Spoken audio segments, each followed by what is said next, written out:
दिल्ली की रहने वाली रिया, जो अपने दोस्तों के साथ डॉक्टरी की पढ़ाई कर रही थी। बहुत ही खुश नसीब थे वो तीनों, सोचा करते थे। अब उन्हें क्या मालूम था कि वक्त को कुछ और ही मंजूर था।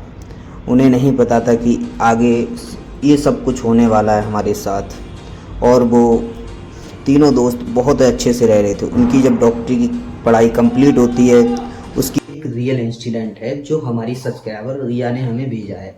वो दिल्ली की रहने वाली हैं। उनके घर में उनकी मम्मी पापा हैं और कोई नहीं है, वो अकेली हैं। वो यहाँ से कॉलेज कंप्लीट करती हैं। उसके बाद उन्हें पता चलता है कि वे डॉक्टरी की पढ़ाई पढ़ेंगे और डॉक्टरी की पढ़ाई के लिए वो कोलकाता जाना चाहती। पर हाँ, अच्छे घर से थी, क्योंकि पापा क्लर्क थे, मम्मी सरकारी डॉक्टर सरकारी टीचर थी, सॉरी। और वो जब यहाँ से जाती हैं तो वो कोलकाता चली जाती। कोलकाता में जाने के बाद उनकी एक मुलाकात मीनाक्षी से होती है। और मीनाक्षी एक अच्छी लड़की थी, जिससे दोनों की बहुत अच्छी बॉन्डिंग बन जाती है और दोनों एक अच्छे दोस्त हो जाते हैं।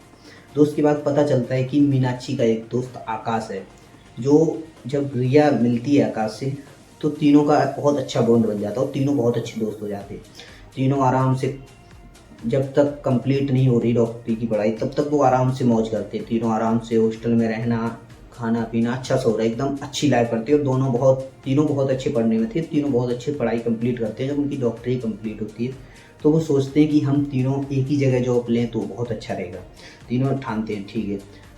तीनों की जब कंप्लीट होने के बाद वो घर जाते हैं, पता चलता है कि उनकी पोस्टिंग होने वाली है, उन्हें कहीं पे जॉब मिल गई है। जब जॉब के लिए अप्लाई करते हैं, जब उन्हें एक हॉस्पिटल मिलता है तो एक वहीं पे मिलता है, कोलकाता के थोड़ी पास में मिलता है, लगभग 50-60 किलोमीटर की दूरी पे। और वो तीनों लोग सोचते हैं कल चलेंगे, यानी कि तो उससे एक दिन पहले वो तीनों पार्टी करते हैं। और पार्टी में पता चलता है कि तीनों आते हैं, बहुत अच्छे से पार्टी करते हैं। पार्टी में थोड़ा ड्रिंक व्रिंक भी हो गई। तब आकाश जब शाम को घर जाता है अपनी बाइक से उन दोनों को छोड़ के, तो उसका एक्सीडेंट हो जाता है। और एक्सीडेंट के कारण जब तक उसे हॉस्पिटल में जाती है तब तक उसकी मौत हो जाती है। जब इन्हें पता चलता है, ये दोनों जाती हैं देखने, तब तक आकाश की मौत हो चुकी थी। मीनाक्षी रिया अब बहुत अपसेट थी कि हॉस्पिटल मिल नहीं पाया, जॉब मिल नहीं पाई, उससे पहले ही ये सब हो गया। पता नहीं कैसा हॉस्पिटल होगा, कैसा नहीं होगा। तो वे सोचते हैं चलो कोई नहीं, होना था और एक बार चल के देखते हैं क्या होगा। तब वो दोनों की पोस्टिंग हो जाती है और दोनों वहाँ पहुँच जाते हैं। दोनों देखते हैं कि बहुत सुनसान जगह थी, वहाँ दूर दूर तक कोई शहर नहीं था। तो वो आपस में बात भी करती, रहने लगती। लेकिन क्या था, इधर आकाश उन दोनों के अलावा कहीं भी रहना नहीं चाहता था। वो मरने के बाद भी उनका पीछा नहीं छोड़ रहा था। वो वहाँ पहुँचती हैं तो उन्हें पहले ही अजीब हरकतें दिखती हैं। कहीं रात को, पहली रात कोई आवाज़ें आना, और गली में कोई चलता हुआ दिखना, कोई खिड़की खटखटाते हुए गेट की आवाज़ आना। तो इन लोगों को लगता था ये क्या हो रहा है। पर ये बहुत बार मीनाक्षी और रिया ने सोचा कि बाहर जाके भी देखें। जब बाहर जाते थे तो कुछ नहीं था, बट मीनाक्षी की ये चीज़ें रियल लगने लगी थी। उसे लगता था कि आकाश अभी भी जिंदा है। वो आकाश के साथ रहने लगती थी, आकाश से बात भी करती थी। लेकिन ये चीज़ रिया को अच्छी नहीं लगी। रिया से एक दिन मीनाक्षी ने रिया से बोला कि तुझे पता है कि आकाश वापस आ गया है, कैसी बातें कर रही हो। फिर ये चीज़ें बहुत अजीब थी, पता चलता है अजीब थी। तो एक बार, यानी रिया थोड़ी सेंसिटिव थी, उसे मीनाक्षी को एक बार एक तांत्रिक के पास ले जाती है। और वो तांत्रिक, जैसे ही मीनाक्षी पहुंचती है, तांत्रिक तुरंत ही जान जाते हैं कि ये बहुत पैरानॉर्मल एक्टिविटी है जो इनका पीछा कर रही है, इन्हें शायद ही छोड़ेगी। लेकिन क्या होता है, कुछ ही देर में जब वो बताते हैं कि ऐसे ऐसे बात है कि इसे तू सही ले आई, यानी तांत्रिक कहते हैं रिया से कि तुम ठीक ले आई, नहीं तो ये कुछ ही देर में वो इसे साथ ले जाता। तो अब ये चीज़ें देखकर मीनाक्षी को अच्छा नहीं लगता। मीनाक्षी बोलती है तुझे क्या लगता है कि वो मेरा दोस्त है, इतना अच्छा, वो मेरे साथ ये सब करेगा। लेकिन मीनाक्षी नहीं मानती है। और तांत्रिक बताते भी हैं अगर इसका पीछा 2 दिन में नहीं छूटा तो वो इसे अपने साथ ले जाएगा, बहुत भयानक आत्मा है, अपने साथ ले जाएगी। लेकिन ये नहीं मानती है, मीनाक्षी चली जाती है। मीनाक्षी के जाने के बाद जब पता चलता है, जब दोनों फिर वहीं रहते हैं, पता चलता है जब एक बार शाम को गार्डन में, पुराने गार्डन में, जो दूर गार्डन था, वहाँ कोई गार्डन नहीं था, घास से पूरा, यानी कि इतना ढक चुका था, वहाँ कोई दिन में भी नहीं जाता था। पर रात के जब 2 बजते हैं, मीनाक्षी मीनाक्षी उठती है रात के 2 बजे और वो आकाश से मिलने के लिए चली जाती है रात के 2 बजे। लेकिन इस बार रिया ने सोचा था मैं इसका पीछा जरूर करेंगे, इसे देखेंगे ये मिलने कब जाती है। जब ये मिलने जा रही होती है तो रिया अपने आंखों से देखती है और उस रात जो देखा रिया ने, ये रूंगटे खड़े कर देगा आप लोगों को।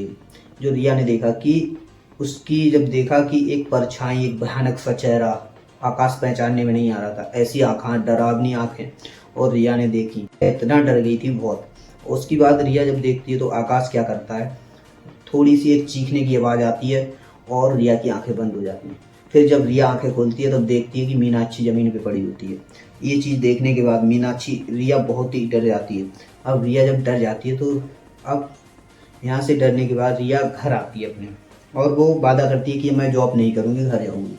और वो जब घर चली जाती है तो देखती है कि अभी भी मीनाक्षी ने यानी कि मीनाक्षी और आकाश ने रिया का भी साथ नहीं छोड़ा था। आकाश का कहना था कि मैं रिया को भी साथ रखूँगा, लेकिन ये अब दिन में रात को आना, बुरे सपने आना, पूरी रात सो ना पाना, 2 बजे रात के उठ जाना क्योंकि कोई गेट खटखटा रहा है। पता चल रहा है कि जब शीशा देख रहे हैं तो किसी की परछाई दिख रही है और गेट पे स्क्रैच लग रही हैं, कोई लग रहा है कि गेट को खरोच रहा है। जब बाहर निकल के देखते हैं तो कुछ नहीं, पर गेट खुरचा हुआ दिख रहा होता है। ये बहुत चीज़ें होने लगी, जब परेशान होने लगी, बहुत ही पागल होने लगी। लेकिन ये चीज़ जब ही संभव नहीं थी जब पता चला उसकी माँ को। उसकी माँ ने बोला कि ये कब से हो रहा है, तब उन्होंने बताया जब से हो रहा था। जब ये तांत्रिक के पास, उसकी मम्मी ने कहा चलो अब तांत्रिक के पास चलते हैं। जब उसकी मम्मी को ये सब चीज़ें वो मम्मी को बताती है तो तांत्रिक के पास जाते हैं। तांत्रिक बोलते हैं बेटा रिया वो तेरा पीछा कर सकते थे, तुझे ले जा नहीं सकते थे, क्योंकि तूने इससे पहले, मैं आपको बताऊं, अगर वो मीनाक्षी के साथ उस टाइम इंसिडेंट हुआ था वो रिया के साथ भी हो सकता था, पर क्यों नहीं हुआ? क्योंकि रिया हमेशा ही से ही एक उसकी, जब वो घर से बाहर गई थी, पता चला था कोलकाता में एडमिशन हुआ, तब उसकी मम्मी ने एक हनुमान जी की एक मूर्त दी थी जो उसने अपने गले में डाली थी, और हनुमान चालीसा दी थी जो वो हमेशा जेब में रखती थी। कभी जब ध्यान भूल जाए तो अलग बात, लेकिन उसने उनकी जो तस्वीर थी वो गले में डाल रखी थी, जिसके कारण कभी भी उसे पैरानॉर्मल एक्टिविटी कभी दूर पास ही नहीं आई। जिसके कारण तब वो जब तांत्रिक के पास उसकी मम्मी ले जाती हैं तब वो बोलते हैं ये दोनों ही बहुत भयानक एंटिटीज़ हैं, और ये दोनों बहुत ही भयानक एंटिटीज़ हैं। ये जब तक रिया को नहीं ले जाएंगे तब तक नहीं छोड़े। तब उसकी मम्मी ये चीज़ सुन के बहुत ही डर जाती है। तब तांत्रिक कहते हैं अरे ठीक है मैं इसका हल, तो उसकी मम्मी कहती है कोई हल नहीं है, तो उसकी कहती है हल निकालते हैं कि आपको रिया से बोलते हैं तुम्हें फिर वहीं जाना होगा जहाँ तुम थी हैं। तब पता चलता है रिया वहीं जाती है और बोलते हैं जहाँ पे मीनाक्षी की जान निकली थी वो तुम्हें मिट्टी लेके आनी पड़ेगी और एक रात उसी तुम्हें वहाँ बिताना पड़ेगा। जब तक मीनाक्षी वहाँ जाती है, वो रिया वहाँ जाती है और आराम से उस घर में रहे, वहाँ हॉस्पिटल के पास रहती थी जहाँ रूम में, वहीं रहती है। उसके बाद वो जहाँ मीनाक्षी थी वो मिट्टी रात के 12 बजे उठानी थी और वो लेके आती। तब तक इधर जो मिट्टी थी, तब तक इधर वो हवन वगैरह करते हैं तांत्रिक, और ये हवन के साथ ही सारी चीज़ें बांध लेते हैं। जब तक मिट्टी लेके आती है तब तक हवन पवन करके सारी चीज़ों को अपना बंदी बना लेते हैं। उसके बाद वो उसमें रख देते हैं। तब तांत्रिक बताते हैं कि ये आज तुम्हारी लड़की इसलिए जिंदा है क्योंकि तुमने जो इसके हनुमान चालीसा और हनुमान जी की जो तस्वीर दी थी, इसके कारण जिंदा, नहीं तो ये लड़की बहुत ही पहले मर चुकी है। अगर रियल इंसिडेंट आपको और ही ज़्यादा जानने हैं, और अगर आपको लगता है कोई आपके साथ भी हुआ है, तो आप मुझे कमेंट बॉक्स में बताएं, DM करें। और ऐसे रियल इंसिडेंट के लिए आप मेरे पेज को फॉलो कर सकते हैं। अगर चैनल पे हैं तो चैनल को सब्सक्राइब कर सकते हैं। Thank you. जय हिंद।